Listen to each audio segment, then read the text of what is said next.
Shalom à toutes, shalom à tous, bienvenue sur Mirador Podcast. C'est vraiment un plaisir de vous retrouver pour l'épisode 16 de notre podcast Messages inspirés. Aujourd'hui, nous poursuivons notre série que nous avons commencée la semaine dernière sur la grâce de Dieu, après avoir abordé notamment le statut que nous avons en Jésus-Christ par la grâce de Dieu, le statut de favorisé que nous avons en Jésus-Christ. Aujourd'hui, nous mettons l'emphase sur la puissance de la grâce de Dieu. C'est la lumière du monde, que sa gloire couvre la terre, puissance infinie qui libère, son nom est saint, il est saint, il est saint. Avant de rentrer dans le vif du sujet aujourd'hui, j'aimerais juste te dire ceci. Quel que soit ton passé, quel que soit ce que tu as pu rencontrer ou vivre par le passé, j'aimerais te dire aujourd'hui que la croix de Jésus-Christ est toujours puissante. Alors écoute attentivement ce message, peut-être qu'il te parlera, par la grâce de Dieu. La semaine dernière, la célèbre cathédrale de Paris a été officiellement restaurée après 5 années de travaux intensifs. Et pour cette occasion, nous avons pu voir, notamment à la télévision, qu'une cérémonie de réouverture a eu lieu et a réuni plusieurs centaines de personnes, dont plusieurs chefs d'État européens et étrangers, réunissant des célébrités, des personnalités publiques, des stars du cinéma, de la chanson, etc., mais aussi des pompiers, des artisans, des personnes qui sont intervenus, qui ont travaillé, qui ont œuvré pour la restauration de cet édifice. Tous sont venus voir le résultat des travaux après qu'un incendie n'ait laissé la cathédrale pratiquement en ruine. Mais le mot que j'aimerais que nous puissions retenir aujourd'hui, c'est restauration. La restauration fait référence au fait ou à l'action de réparer quelque chose, de rétablir ou encore de remettre en bon état. Et cela nous fait penser à l'action de la puissance de la grâce de Dieu dans la vie d'une personne.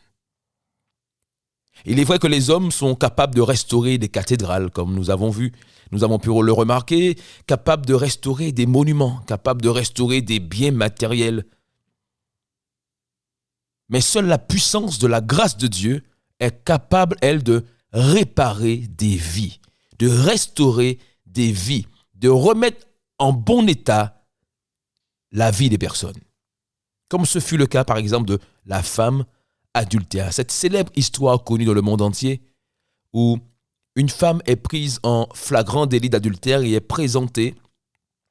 est amenée et présentée à Jésus-Christ, à qui on demande qu'est-ce que lui il en pense. Car dans la loi de Moïse, ils ont le droit, l'autorisation, même le devoir de lapider une telle femme. Mais ils voulaient savoir ce que Jésus-Christ pensait de cela.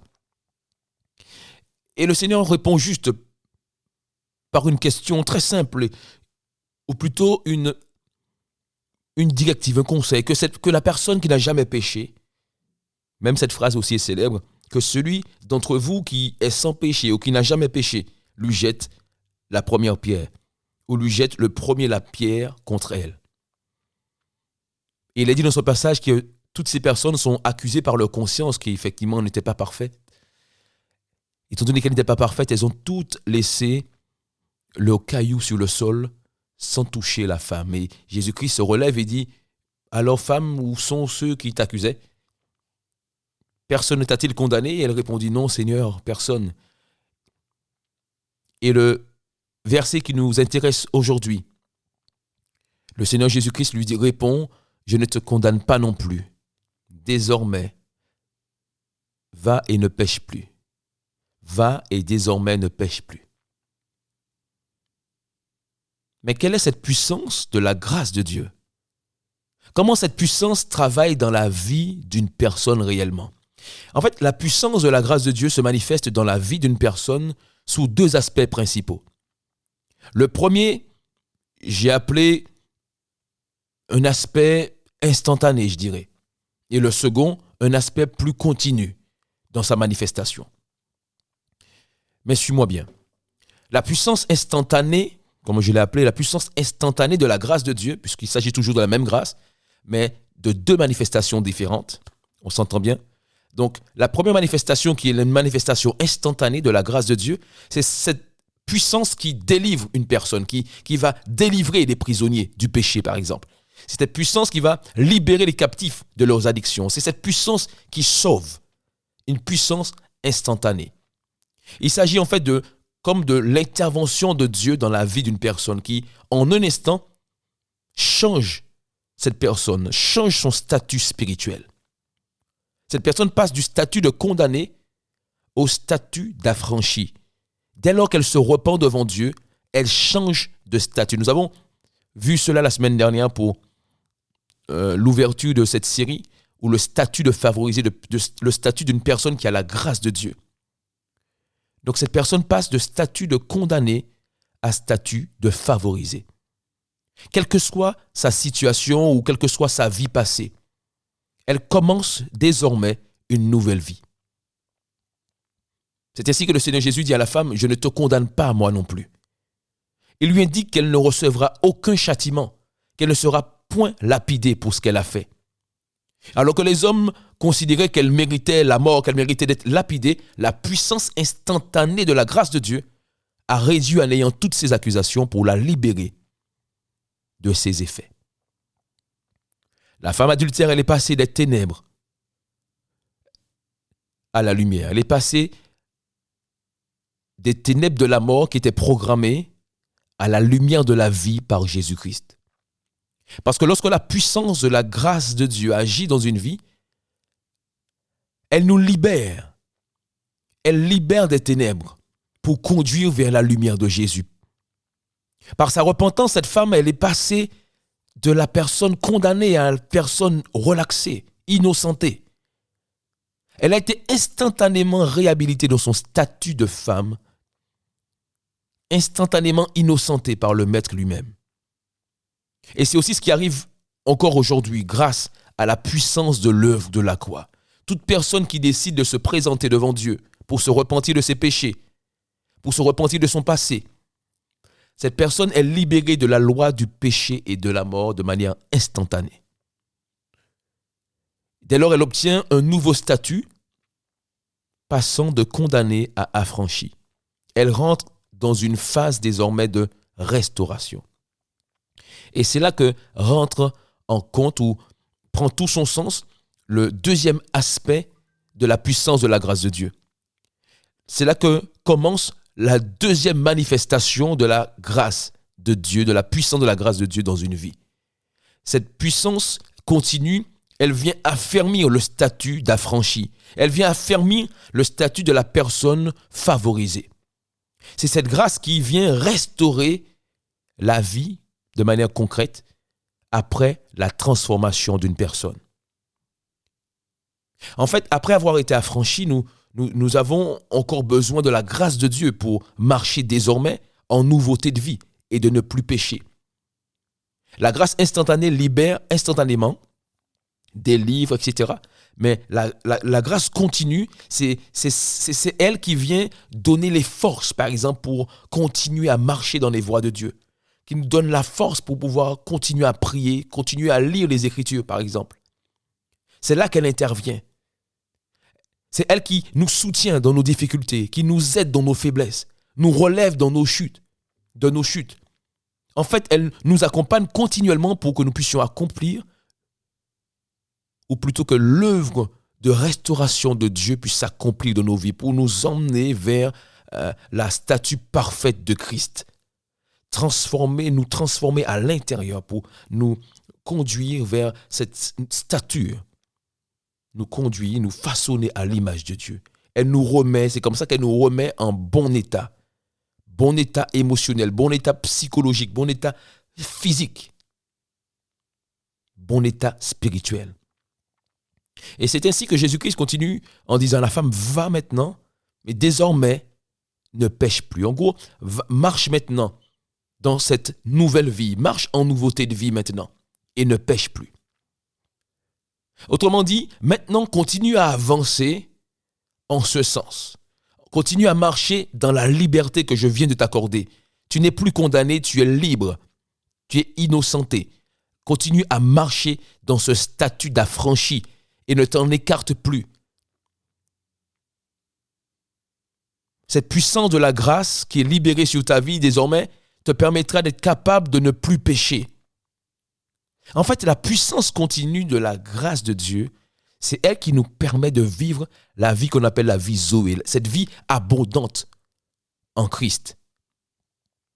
Nous pouvons être affranchis par la puissance instantanée de la grâce de Dieu et être zélés pour Dieu pendant un certain temps, pendant 1 mois, 2 mois, 6 mois, 1 an. Et parfois nous aurions tendance à baisser les bras, à ne plus aller à l'église, à ne plus prier vraiment, à ne plus vraiment lire les Écritures.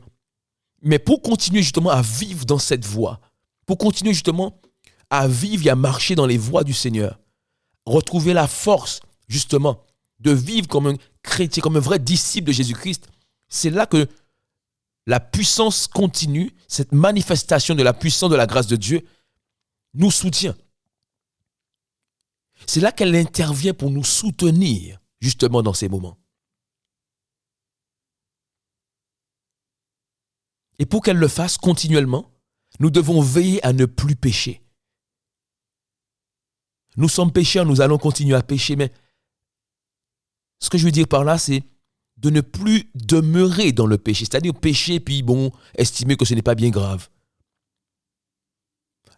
jusqu'à refuser de se repentir.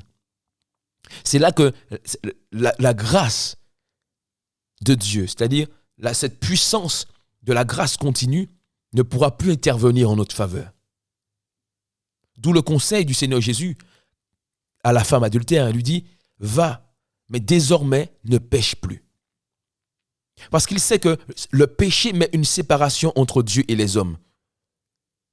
Le péché empêche à la puissance de la grâce de Dieu d'intervenir en notre faveur, sauf si ce péché est suivi d'une sincère repentance.